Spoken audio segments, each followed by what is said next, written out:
Assalamualaikum warahmatullahi wabarakatuh. Saya Vivi Jantika Indri, NIM 19961507 akan mempresentasikan hasil tugas kewarganegaraan tentang hak asasi manusia. Hak asasi manusia atau HAM adalah hak yang melekat pada diri manusia yang kodratif dan fundamental sebagai suatu anugerah yang harus dihormati, dijaga, dan dilindungi masyarakat atau negara. Sedangkan dalam Undang-Undang HAM dijelaskan bahwa HAM adalah seperangkat hak yang melekat pada hakikat dan keberadaan manusia sebagai makhluk Tuhan Yang Maha Esa, yang merupakan anugerah yang wajib dihormati, dijunjung tinggi, dan dilindungi oleh negara. Berikut adalah ciri-ciri HAM. Yang pertama ada hakiki. Hakiki yang dimaksud adalah hak yang dimiliki manusia sejak lahir bahkan dalam kandungan. Yang kedua ada universal. Berarti HAM berlaku secara menyeluruh setiap manusia di negara tanpa terkecuali. Yang ketiga ada tetap. HAM harus tetap ada dan melekat pada diri manusia. Yang terakhir ada utuh. HAM tidak dapat dibagi antar sesama manusia. Semua orang memiliki hak yang utuh sama seperti hak hidup, hak politik, hak sipil, hak pendidikan, dan lain-lain.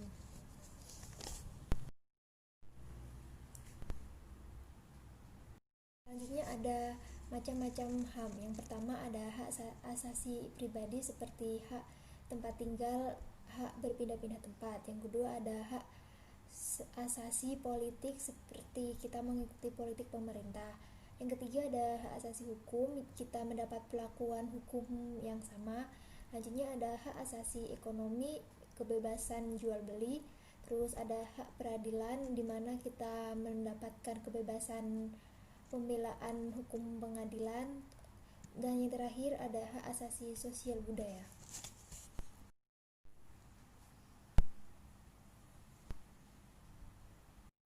Selanjutnya ada penegakan HAM di Indonesia. Jadi setiap orang dan setiap badan masyarakat senantiasa menjunjung tinggi penghargaan hak-hak dan kebebasan-kebebasan melalui tindakan progresif baik secara nasional maupun internasional. Hak asasi manusia di Indonesia dan kelembagaan. Upaya pendekatan keamanan yang mengedepankan upaya represif menghasilkan stabilitas keamanan yang stabil, namun dianggap banyak menimbulkan terjadinya pelanggaran HAM. Hal ini tidak boleh terulang kembali. Untuk itu, supremasi hukum dan demokrasi harus ditegakkan. Pendekatan hukum dan dialogis harus dikemukakan dalam rangka melibatkan partisipasi masyarakat dalam kehidupan berbangsa dan bernegara.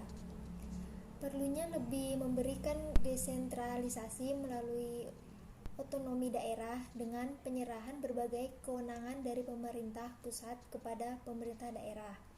Perubahan paradigma dari penguasa yang menguasai dan ingin dilayani menjadi penguasa yang menjadi pelayan masyarakat dengan cara mengadakan perubahan bidang struktural dan kultural dalam rangka meningkatkan kualitas pelayanan publik untuk mencegah terjadinya berbagai bentuk pelanggaran HAM.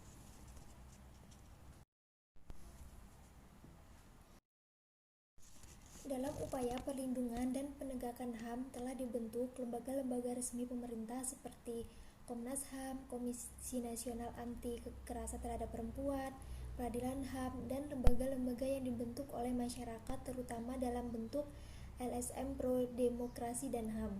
Berdirinya Komnas HAM di Indonesia juga menjadi salah satu bukti keseriusan pemerintah dalam menjamin berdirinya supremasi.